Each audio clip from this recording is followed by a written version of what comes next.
After all, books can give only a part of the knowledge which is desirable for man to acquire. Far more than books, it is the experience, the contacts and the environments which go to constitute an individual's knowledge. Cinema can be a great help in acquiring knowledge from all these different sources because it can extend to incredible limits the field of our visual and auditory experience. It is a truism that things which we see with our own eyes influence us far more than things which we hear from others' mouth. Things which we see on the screen may not be leaving as lasting an impression on us as things which we see in our actual life, but nevertheless, scenes of the screen are more effective than description read in print or heard through ears. As for recreation, it is also of many kinds.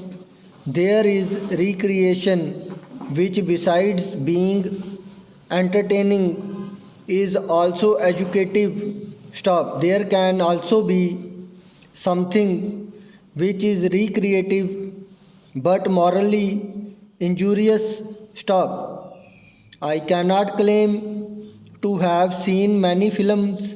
Actually, I have not had many occasions to see them. But I am told by many a friend that quite a number of our films belong to the latter category and that far from being a genuine source of recreation or education, they only stimulate sensuousness. Much films have a particularly bad effect on younger minds. Maybe that such films are more popular than others.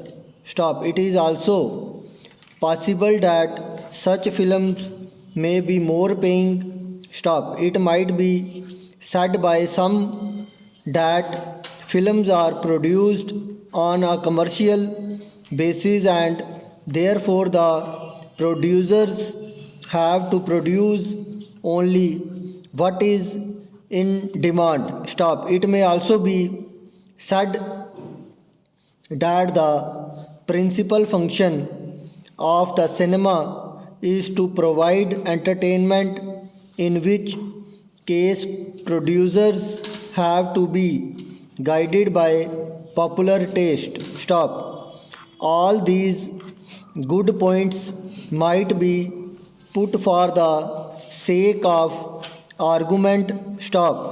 But I would like to point out to those connected with the cinema industry that if they want to render real service to the public, and I do not